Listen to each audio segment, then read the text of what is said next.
Olá, meus amigos, minhas amigas, tudo bem com vocês? Meu nome é André, sejam muito bem-vindos ao canal Palmeiras Racional. Muito obrigado pela presença por aqui. E vamos falar sobre essa vitória sobre o Red Bull Bragantino por 2-0 nessa quarta-feira à noite. Palmeiras recupera a primeira colocação geral do Paulistão, a primeira colocação do grupo, né? Depois do São Bernardo ter ganhado do Ituano por 2-0 mais cedo. Os dois estão pau a pau ali, São Bernardo e Palmeiras, as duas melhores campanhas do Paulistão no mesmo grupo. Então era um jogo importante para o Palmeiras, era importante ganhar essa partida para ficar novamente na primeira colocação. Por mais que a campanha do Palmeiras seja tão boa, seja tão positiva, mas está com risco, né, de ficar na segunda colocação também pela campanha sensacional do São Bernardo. Bom, vamos falar sobre essa partida então. Palmeiras foi com o seu time tradicional, titular, força máxima, depois de uma semana aí de 100 jogos, né? Jogou na quinta-feira contra o Corinthians. Os jogadores tiveram alguns dias de folga aí para aproveitar no carnaval, retornaram na segunda e jogaram hoje. Não foi uma grande partida do Palmeiras, né? Foi uma partida difícil. O Red Bull teve muito mais finalizações, ficou mais no campo de ataque. O Red Bull teve uma marcação muito agressiva, dificultou bastante ao Palmeiras, mas o Palmeiras mostrou a sua força, a sua consistência, mesmo não fazendo uma grande partida, um grande jogo, conseguiu uma vitória por 2-0. A formação é basicamente a mesma, com o Piquerez fazendo ali a saída de três pelo lado esquerdo, liberando um pouco mais o Marcos Rocha, mas o Marcos Rocha ao contrário de outros jogos, não foi tão bem, não conseguiu criar tantas chances. A marcação estava muito bem encaixada em cima dele, então ele não conseguiu chegar tanto à linha de fundo, não construiu tanto pelo meio, teve um pouco de dificuldades pela defesa, na marcação. E o Piquerez, por outro lado, também nessa construção pelo lado esquerdo, não estava conseguindo construir tão bem. Acho que ele tem um pouco de dificuldade de fazer essa saída de três. Acho que o Abel vem testando no Paulista essa opção, essa alternativa, mas me parece claro que ele tem essa dificuldade de conseguir construir como o Marcos Rocha consegue. O Marcos Rocha tem uma naturalidade maior para sair com a bola ali naquela saída, junto com os outros zagueiros. O Piqueires, no meu modo de ver, tem um pouco mais de dificuldade. Tá? O jogo começou com o Bragantino um pouco mais forte, depois o Palmeiras equilibrou. Foi uma partida equilibrada praticamente a partida inteira, né? Mas o Palmeiras conseguiu fazer o seu gol ali nos primeiros, logo no comecinho, aos 12 minutos, né? Numa jogada de escanteio.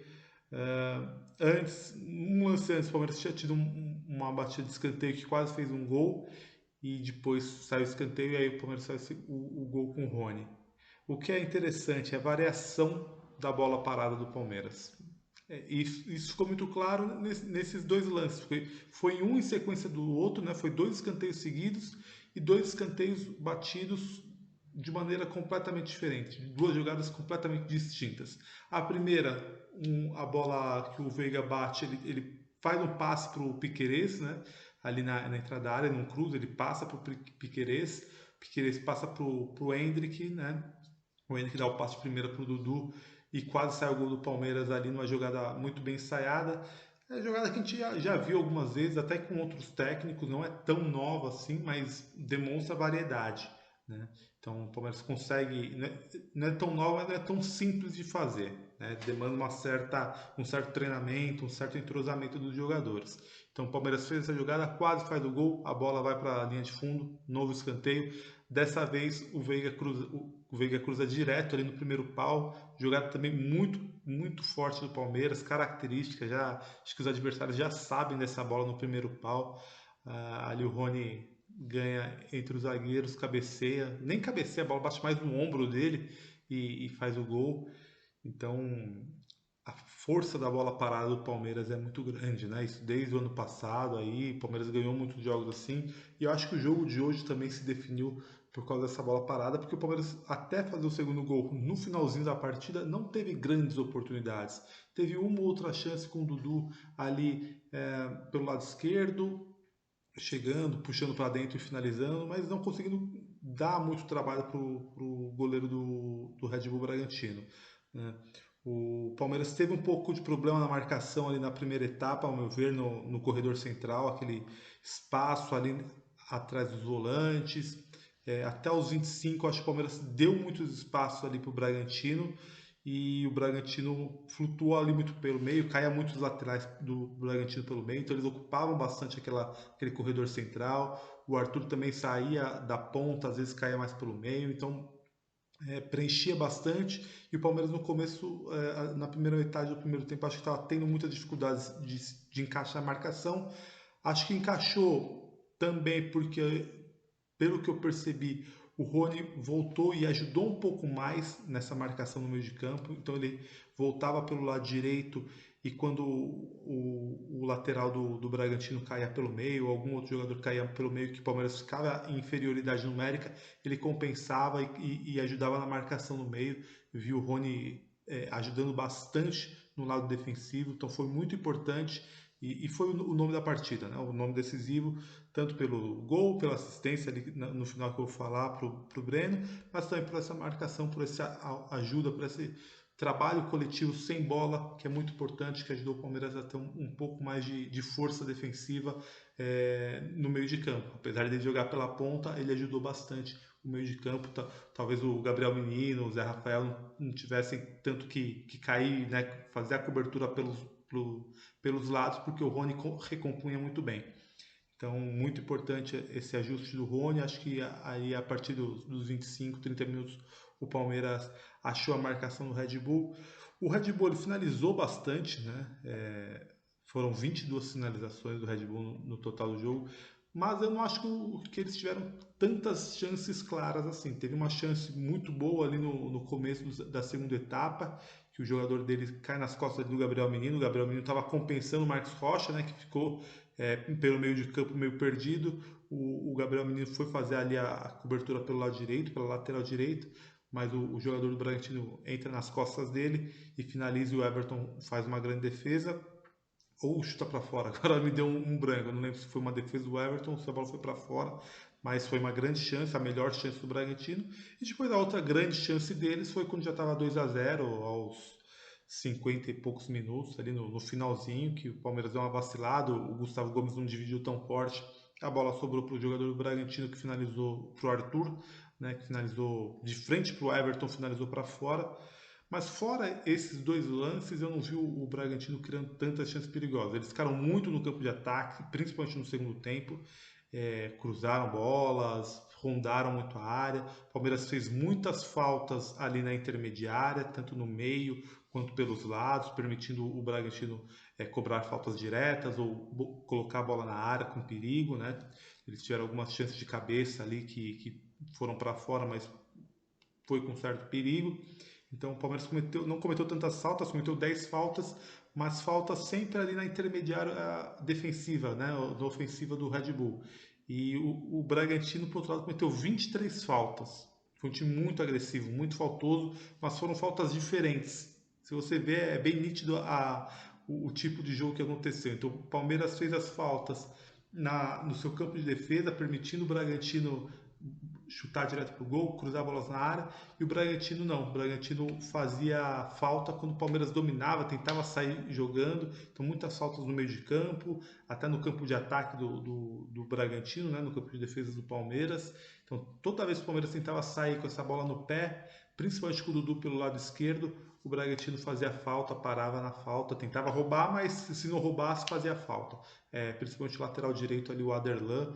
O árbitro foi muito conivente, o Red Bull fez um rodízio, nem foi um rodízio, foi mesmo, o mesmo jogador que fez várias faltas, né, o Aderlan, entre outros jogadores, né, o Matheus Fernandes, os zagueiros deles lá, uma marcação muito forte, não vou dizer desleal, porque a falta faz parte do jogo, não teve nenhuma falta que foi para machucar o jogador do Palmeiras, mas foram faltas consistentes que o juiz deixou, não deu cartão, não puniu com o cartão amarelo.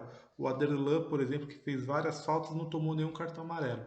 Então, isso também dificultou bastante o jogo do Palmeiras, né? Então, A segunda etapa ficou o jogo um pouquinho mais aberto, o Palmeiras se lançava um pouco, tinha um pouco de problema na transição defensiva ali no começo do segundo tempo, então o Palmeiras atacava, aí a jogada não dava certo e nesse contra-ataque, nessa transição ofensiva do Bragantino, o Palmeiras não recompunha tão bem, então sofreu um pouco ali com isso, né? O Abel tirou o Endrick aos 15 minutos, colocou o Giovani, mais um jogo que o Endrick não marca. Viu o comentarista ali do Premier falando muito de ansiedade por parte do Endrick. Eu acho que ele está ansioso, mas eu acho que não é isso que vem atrapalhando ele.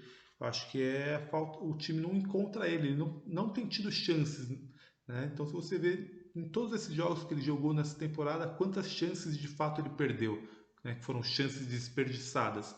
Acho que não foram nem 5, não conta numa mão.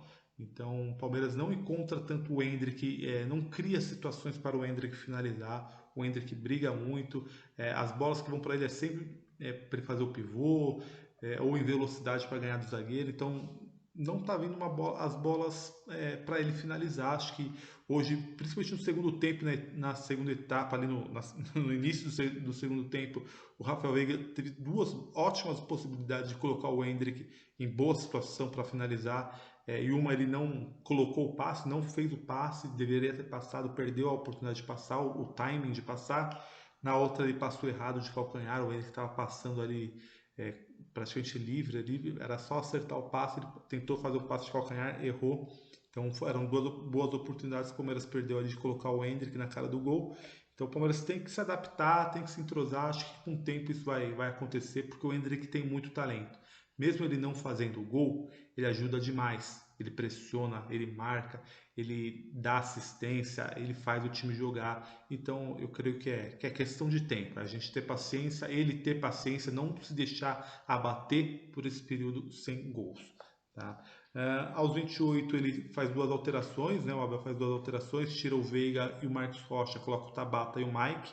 Gostei dessas alterações, eu estava sentindo o Marcos Rocha com muita dificuldade defensiva e achava que ele não estava atacando, não estava chegando tanto ao ataque.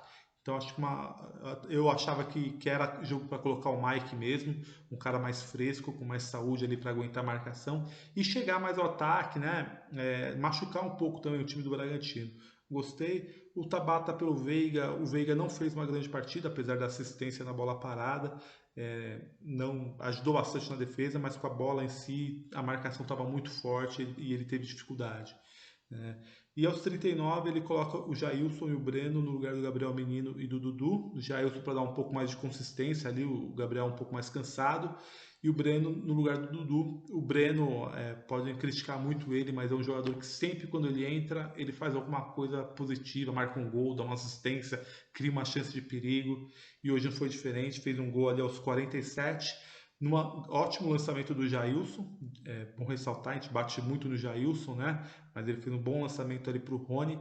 E o Rony aos 47 ele deu um pique para alcançar aquela bola, chegar ali, não deixar a bola sair pela linha lateral, segurou, pausou, esperou a passagem do Breno, fez o passe. O Breno poderia ter cruzado para o Tabata ou para o Giovani que estavam chegando, mas ele finalizou de perna esquerda, uma bomba, um golaço. E o Palmeiras fechou o jogo por 2-0 e agora avança aí, vai decidir nos últimos dois jogos se vai ficar com a liderança do grupo ou não. Acho que vai ficar porque o São Bernardo agora enfrenta o São Paulo no Morumbi e o Palmeiras enfrenta a Ferroviária, um dos piores times da competição, no Allianz Parque, no domingo às 6h30. Então acho difícil o São Bernardo conseguir ganhar do São Paulo. Acho que vai perder ponto, vai deixar ponto. O Palmeiras tem a oportunidade de abrir aí 3 ou 4 pontos em relação ao time do ABC. Beleza, rapaziada? A análise do jogo foi essa. Espero que vocês tenham gostado. Se você chegou até aqui, deixa o like. É sinal que você gostou do vídeo. Então deixa o like aqui. Deixa a sua opinião sobre a partida, sobre o que você achou, os pontos positivos, os negativos, tá? Os destaques. O meu destaque é o Gabriel Menino. Gostei muito da partida do Gabriel Menino e do Rony, obviamente. Foi super decisivo, fazendo gol, dando assistência, ajudando na defesa. Mas o Gabriel Menino também foi muito bem, muito lúcido na construção de jogo, com dribles, com passes, foi um jogador diferente. O Zé Rafael na marcação de volante também foi muito bem, gostei bastante. Então esses para mim foram os três destaques da partida, mas deixa aqui nos comentários quem você mais gostou. Beleza? Um forte abraço a todos, até a próxima. Avante palestra!